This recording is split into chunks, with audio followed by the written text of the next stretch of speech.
You're listening to PetLifeRadio.com. Paranormal Pets is brought to you by Dog.com. For everything and anything dog, shop Dog.com today for all the top brands: Greenies, Frontline, Kong, Nylabone, Royal Canin, and more. Shop at Dog.com and use the promo code SADPETS, SADPETS, and get $15 off your order of $75 or more. It's 11 o'clock at night. It's dark. You're sitting in front of the mirror getting ready for bed. There's nobody else in the house. You see something move in the corner of your eye. You glance to your right, but you don't see anything. Another minute goes by, and you think you see movement again. So you slowly turn to your left, but again, the room is empty. You turn back around, and staring you face to face in the mirror is a cat. You jump back because you don't have a cat and there's no cat in the room, but there he is, staring at you in the mirror. Welcome to Paranormal Pets, where you can always expect the unexpected. Each week we'll discuss all aspects of weird or spiritual animal encounters: ghosts, totems, psychic animals, animal souls, animal angels, and animals in religion, with a little cryptozoology thrown in. Now, step into the supernatural world of pets with your Paranormal Pets ghostly host, our ghost host. Hello and welcome to Paranormal Pets. I am your host, Brandy Stark. We are going to discuss a recent spirits investigation that dealt with the Peninsula Inn and Spa in local Gulfport, Florida.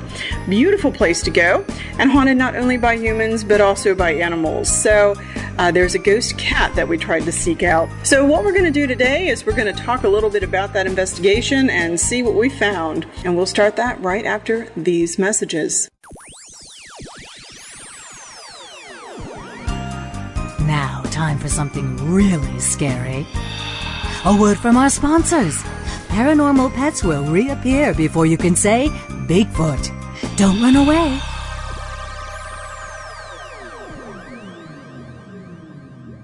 Love your pets but wish their medications were a lot less expensive? They are at 1-800-PET-MEDS. You'll not only save on flea and heartworm medications, but on prescriptions for arthritis, incontinence, thyroid, and more. And you get fast service, free shipping, and a 100% satisfaction guarantee. Plus, our licensed pharmacists ensure accuracy, monitor drug interaction, and more. See why over 5 million people have trusted their pet's health to 1-800-PET-MEDS, America's largest pet pharmacy. Call now or order online. Go to petmeds.com/paranormal to get 10% off any order and free shipping on orders of $39 or more at petmeds.com. FTD's network of over 40,000 florists around the world have been creating beautiful handcrafted arrangements for 100 years. Each arrangement is delivered the same day and backed by FTD's 7-day satisfaction guarantee. For a century, people have trusted their most important occasions to the flower experts at FTD. Since Pet Life Radio is all about puppy dogs and flowers, our listeners, that's you, can get a 20% discount on your order. Just go to fleurop.com and use the code PARAPETS at checkout. FLEUROP.com, code word PARAPETS. How would you like your business to reach out and invite in our audience? We have a brand new trademark concept called Info Seeds. Info Seeds are short 20-second seeds of information about your place of business, practice, or service. We only have a limited number of slots left. For more information, visit PetLifeRadio.com. Click on sponsorship information. There you can listen to a sample of Info Seed or email us at PetLifeRadio.com. Remember, only a limited number of opportunities are available. Hi, I'm Angelina. Join me for some great training tips to live a happy, healthy, peaceful life together with your best friend. And by the way, they're not the only ones that learn something new. Join me for Teacher's Pet on Pet Life Radio.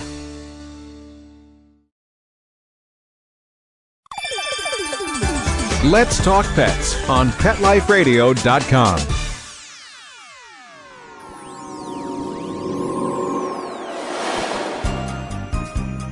Did you hear that?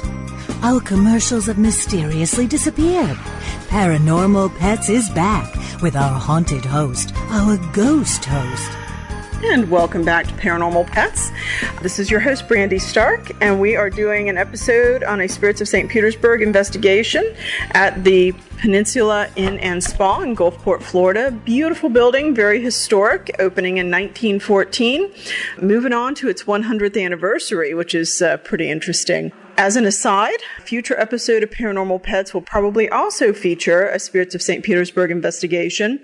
In early April, the Spirits has been invited to do another recheck of a local house. I believe that we recorded an episode from this location before. Last year, when we did this recheck, Odyssey was still with me, and Odysseus went. This year, Odyssey, unfortunately, has crossed the Rainbow Bridge in October, and so we are taking the two boys, Odysseus and Achilles, who are and were Odysseus's proteges for the paranormal pug slot. Interestingly enough, again, this case we have investigated before. We have been to this location. We know the family. We've been through the house. It is pet friendly, and it is a safe haunting. It is nothing terribly frightening. They actually have animals. Their animals are okay. If there were not specific conditions that were met, I would not be taking my pugs. As a secondary note, I do not force my pugs into any areas where they do not wish to go. The last time Odyssey and Odysseus went, I think they pretty much clowned around the entire time. So they usually just have a very good time. There's nothing malicious there. But hopefully we'll see what the pugs find this time when they're up there. This will be one of the first cases without Odyssey, and one of the first cases in which both brothers get to go. Their younger sister, Pandora, you can hear her in the background wrestling with her sister, Grace. They are getting to be a little bit older now. They're about 8 months, but still too young for paranormal investigations, obviously. But I'm happy to say they are hale and hearty, and trouble, usually. And I think they will be until about 10 years old, and then they might mellow out a little bit. That having been said, we'll actually return back to our topic of paranormal investigations. So, the Peninsula Hotel. Some of the research that we did, and actually I knew this ahead of time. I was actually the original contact for this, but this comes from Ghost Stories of St. Petersburg, Clearwater, and Pinellas County, takes from A Haunted Peninsula by Deborah Fretham. Now, this was just research purposes, so we do know from this book that in the beginning, Ellsworth Chandler started the hotel, and then he died of a stroke before they could even start construction. Frank Davenport took over the construction. The problem being that when he opened the hotel in 1914, and I believe it was November of 1914, the hotel eventually went bankrupt and he skipped town and nobody could find him. From the time that he left until about 1950, the records are not very clear as to who was in charge of the hotel, what happened to it, who were the managers, etc. It appeared to have changed hands quite a few times. But by 1950, the hotel was a nursing home called the Cedars. We do know that deaths did occur at the property at that time, and in fact, it said that anybody who came to Gulfport to die, died there. So, kind of an interesting little aside. In 1964, the nursing home had closed, and while the building was vacant, there was a little boy by the name of Eric Larson who was riding his bike in the vicinity of the area, and he looked up at the building, and he saw a couple standing in a window on the 3rd floor. He raced home to tell his mother, thinking that maybe there was a trespasser. The mother returned to the property with the little boy. They walked around the building, outside, I assume, and could not find anything, and she looked up in the windows, and nobody looked back down at her. But she took the little boy with her, and they went to look at a family album, because based on the room that he picked out, she thought it sounded a little familiar. It turns out that the room that he pointed to was the room that had housed his great-grandparents, and that both of his great-grandparents had died there when it was the Cedars. So, very early manifestation of a ghost story. During the 2000 time period, February 2005, there was a couple staying in a suite on the 2nd floor. The woman woke up at 4 a.m. and she and her husband heard a loud bang. like an old iron radiator with a pipe wrench is kind of the description. So somebody was hitting this huge metallic substance, making this very substantial bang. And then they started hearing pacing from 4 until 5 a.m. The pacing did end at 5 a.m., but when they went to the hotel staff to say, did anyone else complain of this? Did anyone else hear it? The answer was no. Nobody else had heard it. Nobody else complained of pacing. However, we do know that several others have reported hearing pacing and footsteps between the hours of 4 and 5 a.m., but only those staying on the second floor, in a suite on the second floor. So, unfortunately, we ended up leaving about 1 o'clock. We had not booked to stay at the hotel, so we did not actually get to hear any of that phenomena. Owners of the hotel in 2007 claimed that they saw a woman, an older woman who looked quite solid on the first floor until she disappeared. So apparently one of the owners was so convinced that somebody was there that he walked over to say, "May I help you?" and this individual completely vanished. There's a waiter who says that he saw a little girl running around the kitchen area going down from the first floor to the restaurant. There is a report of a male entity who is a little bit nasty. He stays behind the corridor to the front desk and to the area leading to the restaurant. The last story that we have from the research is a sighting of a ghost cat. And of course, that's what most specifically interested me for Paranormal Pets.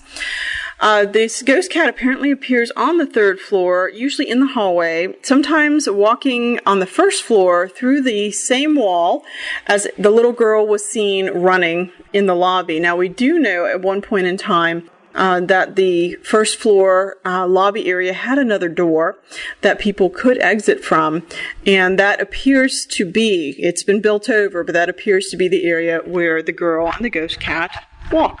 So, what we're going to do is to learn a little bit more about this ghost cat. I do have an interview with Jack Berry, who I have met before. Very nice, very intelligent man.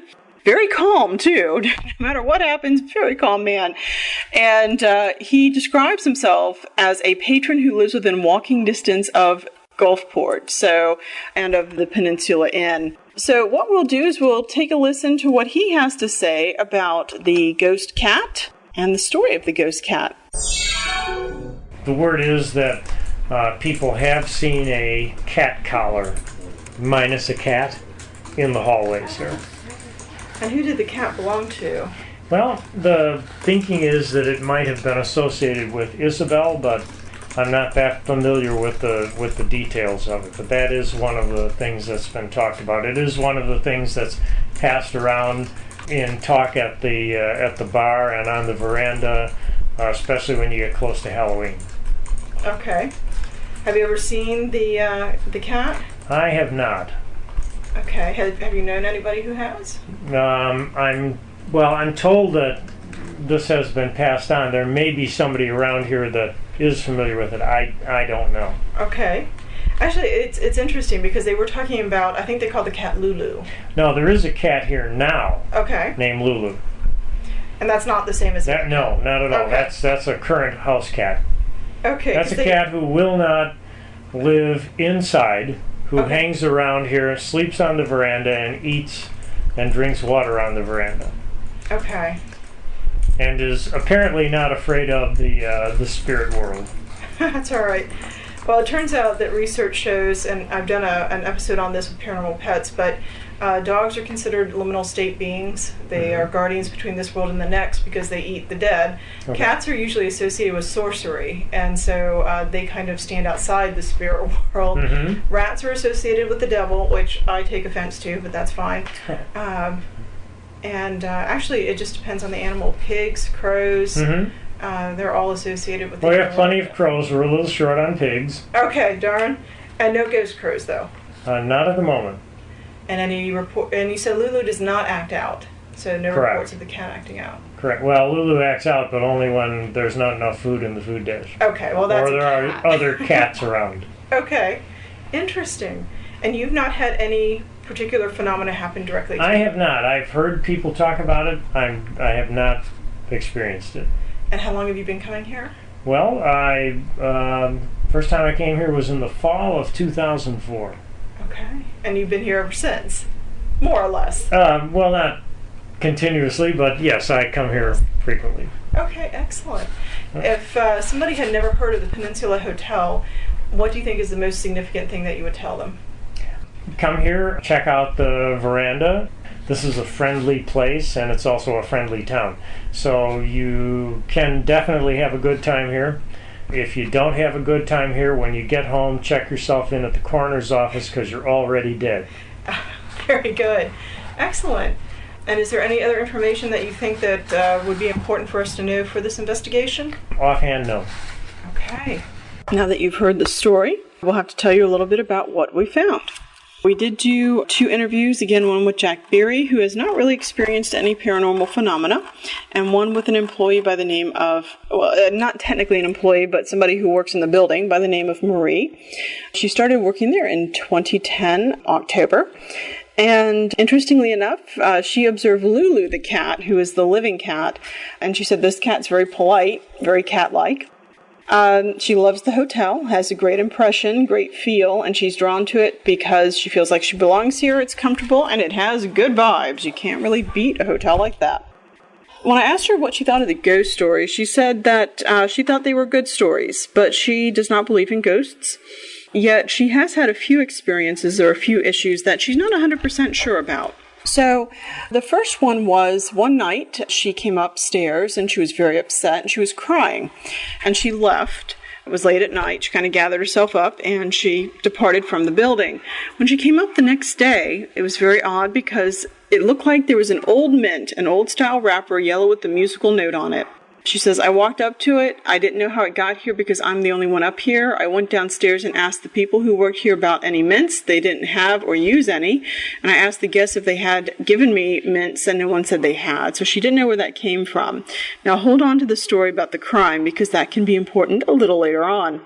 My mom was visiting and she knew the ghost stories. She didn't want to be left alone up here on the 3rd floor because she was afraid of the ghost. I had given her this glass, a tumbler, and it was full of water and ice. We were talking about the ghosts, and I said I didn't believe in them.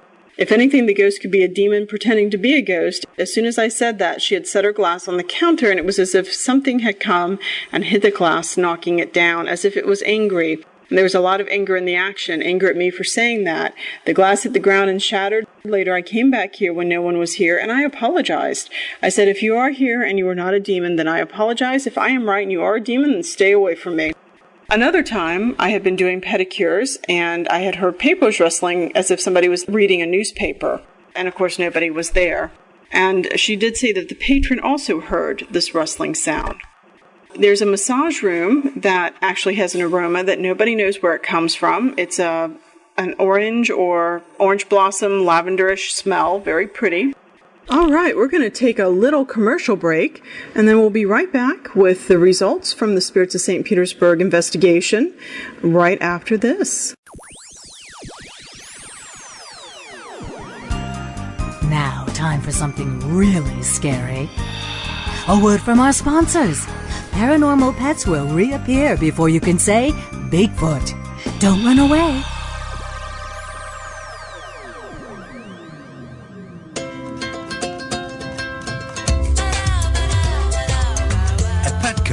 We really love pets. There isn't anything we won't do to make sure they're getting the best products and the best care. So when you ask us a question like, so how do you feel about cat condos? We can say from experience, feels like home for her. Enter the code PARANORMAL and save 10% on orders of $65 or more, plus free shipping at petco.com.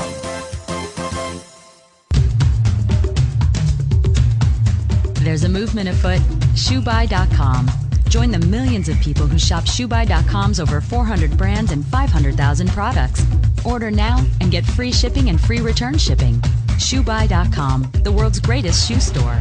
Walk your dog in style and comfort. Enter the code PARANORMAL at checkout and get a 10% discount plus free shipping at ShoeBuy.com.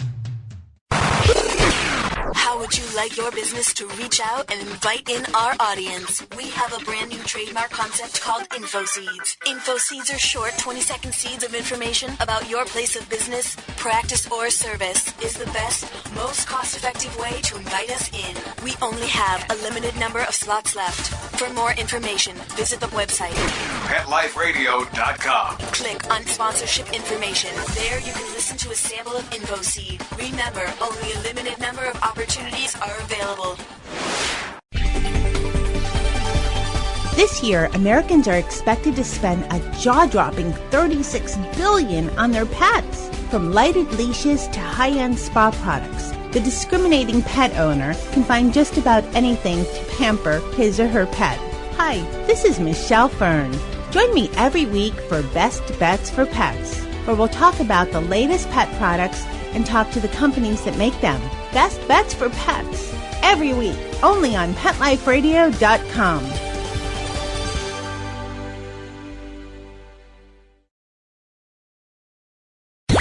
Let's talk pets. Let's talk pets On Pet Life Radio. Pet Life Radio. PetLifeRadio.com.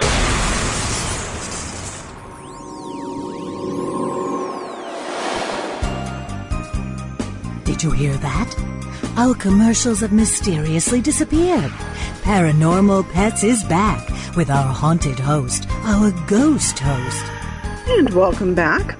The spirits investigation of the Peninsula Inn and Spa was a most interesting one. I will tell you that I stayed on the third floor almost the entire time, hoping to get a glimpse of the ghost cat. We actually did set cameras throughout the third floor. I finally got my Sony night shot camera working. You have to understand that I've had this camera for 2.5 or 3 years. It has sat in my bag unused all of this time because as soon as I got this, we ended up with other people who were doing a lot of video camera work on the Spirits team. And I, at that point, had had enough because if you've never done this, do not believe what the TV shows show you. You have to watch a lot of footage and it's very boring. So, I had gone on to work on other things. So, because my normal cameraman had brought stationary cameras, I had resurrected my camera. And we actually did utilize it. And we did EVP recordings and EVP sessions. And so these were our results. When the Spirits does an investigation, what we basically did, nobody knew what was going on. Some of the Spirits had been to the hotel before, some had not, but they did not know the whole story. So I actually stay stationary in one place. And again, I had chosen the third floor to look for the ghost cat. And then this team was actually split into 2 parts. And one stayed on the third floor, one went on the second floor. And then as they finished up the floors, they did a round robin. So the third floor went to the second went to the first, and then they continued back up to the third. So all members walked through the hotel. And once they walk through the hotel, they come back to me and they basically tell me what they found. Now, while they're doing this, I'm sometimes doing research, doing interviews, trying to find out a little bit more information about what's going on, but they are completely out of the area. And the nice thing is that this does help to keep us a little bit more neutral. So when the Spirits returned, this is what they came up with. Les and Jean and Kristen are primarily tech-oriented. They basically noticed that the rooms were pretty much the same on all 3 sets of equipment. EMF went from 1.1 to 2.4 throughout the building. The only place that we found high EMF was the west end, where the rooms are fairly close. We found what was an electric panel box because there's a mechanical room there, and there was nothing that couldn't be explained. The temperature fluctuated in non-air conditioned rooms, obviously, between 82 and 89 degrees. So they pretty much agreed on that. Now, Jean did notice that her camera shut down, but she thought this was probably explainable from having weak batteries. So we then moved on to our sensitives, and Beth was our primary sensitive, but we did have 3. Beth noted that she, and I will put this into the I because this is actually her word, I did a meditation before we came. A woman in a long dress with long hair who wears it in a loose bun stands at the front door and moves off to the left to avoid people running into her, even if they don't know that she's there. So she actually stands out of the way. She spends time in the back right area of the building. She spends time on the front porch. She watches towards the water, mostly around sunset. I got the vision of a dusty road that people were passing by. She knows that the people passing by talk about her as if they pity her. She watches out of a window that does not face the street, but she can see the street, but she's really there to watch the water. She goes from being very passive to a great rage. And my question during the meditation was, does this woman move items around, and does she manipulate the lights in the building? She then proceeds to say, when we came here on the 3rd floor, I felt a sensation of energy near the bedroom, near the end of the hallway. There is an energy there. In the holiday storage room, I felt very heavy and oppressed. That's when we first went in. When we came back later, I felt as if I was being held against my will. Now, understand that we have seen this phenomena before. This is nothing new really to the hotel, but Florida is an odd place to be. If you have not watched the news, I can guarantee you that about half of every crazy event, maybe 3/4, comes from Florida. We just produce this sort of thing. So we have been in houses that have what are kind of like these odd little miniature storage closets. They almost look like little half doors. And people have gone into them looking around for items or EMF or power boxes, power lines, and they almost always come out with that same feeling of oppression. So it's hard to say, but she does report feeling kind of that heavy energy there. I felt a male energy in one of the rooms, and on the 2nd floor, I started to feel some energy around 224. We went into what's called the Bombay room, and there I felt like my hair was standing on end. I felt the need to ask for entry into the room, and I felt like there was a strong male energy there. There was a kind of pull towards Casablanca room, and that room was locked, so we could not go in. We had a second sensitive who was Mary, and Mary says when we got off the elevator on the 3rd floor, there was a lot of energy in the hall. I heard the word crier, and I don't know what it means. It may be a name, a title, or a person crying. I don't know what it is. There was a lot of energy in the storage room in the hall. My back was to the closet, and I felt this energy. So they're all saying that this storage area seems to have a lot of energy. Now, interestingly enough, there's a very large electrical panel in there, and what people don't realize is that we actually really do feel EMF. I mean, if you've been into a room that has a lot of electronics, it does tend to hold a little more tension. This tension in this room was still there when we went back, but it was not quite as strong. On the 2nd floor, I didn't feel much of anything, except looking down the stairwell, I saw a woman dressed like a nurse. She missed her footing, grabbed the rail, but kept falling. The Bombay room, where Jean's camera malfunctioned, she noted that. When we walked into the boardroom downstairs, she thought it was a porch at one time, and then she did see a picture of the older hotel back in the olden days, and it did seem to be an open porch. Don, who is another tech, did get one orb by one of our members, and he actually did feel a little bit of an electrical tingle at the top of the stairwell. And Sharon, who was the other member, said, I was drawn to the 3rd floor. It ended up being the Kathmandu room. When we got into the room later, I didn't feel anything, but in another room that had been mentioned, there was a strong smell of perfume, very sweet, floral. I got the feeling of singing and humming and that somebody gazes out the window. The storage room, the EMF went up. The Burma room, very dizzy. We think that the room had a slanted floor. So what I find most fascinating is that, again, these folks have been out and about. They were not in with us. They did not hear the interviews. They didn't have the book. That was mine. And yet, and actually a lot of the stuff was not mentioned in the book, and yet they seem to have picked up on a few things. One being the crying, the story that ties back to Marie, and then her supposition that there might have been somebody there who wanted her to feel better. They actually crossed over. Several of the rooms had the same feeling of heaviness or of energy or etc. The other thing that I thought was most interesting is that word on the street is almost always about Isabel. So even if they heard some sort of actual recounting of who might be in the hotel, very rarely, even in the times that I have been there or in times that I've asked members of Gulfport about haunted areas, very rarely have we heard about any male energy. So the actual capturing of male energy I thought was significant. The only thing that did not show up for the entire investigation is, and you guessed it, the ghost cat. We did try. Nobody picked up a cat figure. I didn't feel a cat figure. We didn't get anything on orbs or EMF or video. And let me tell you, we tried. In fact, I watched that little round pillow sitting in the middle of a bed on one of the stationary cameras, and we actually did an EVP session with that same area for about several hours, actually. I was truly hopeful that we would find out a little bit more about the cat. The thing that fascinates me most about this story is it's one of the very few that I have heard about where the cat manifests as a being with a collar and no cat.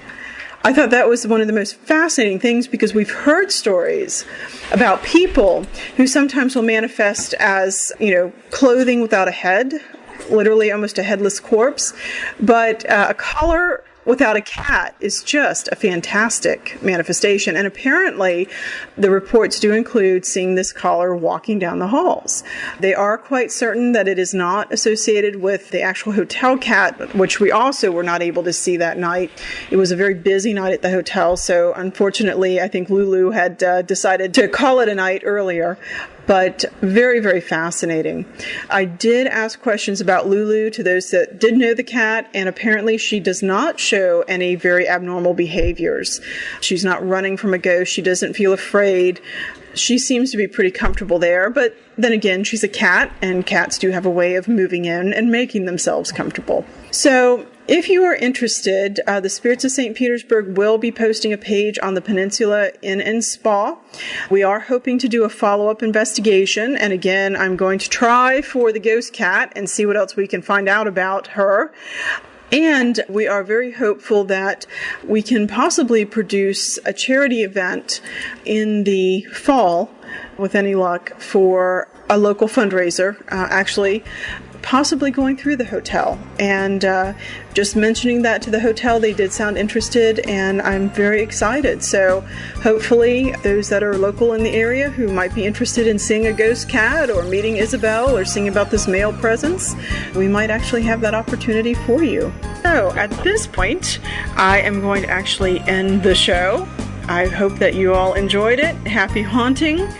Support your local animal shelters, always, always.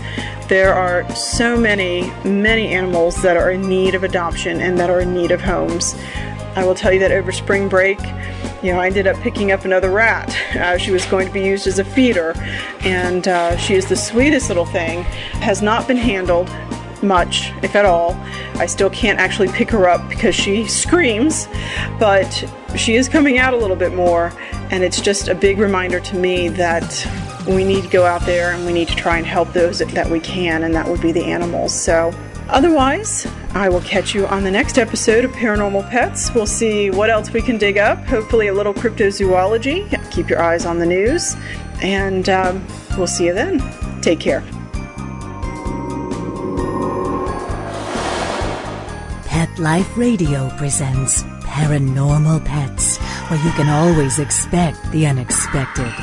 Each week we'll discuss all aspects of weird or spiritual animal encounters, ghosts, totems, psychic animals, animal souls, animal angels, and animals in religion, with a little cryptozoology thrown in. Step into the supernatural world of pets every week on demand, only on PetLifeRadio.com.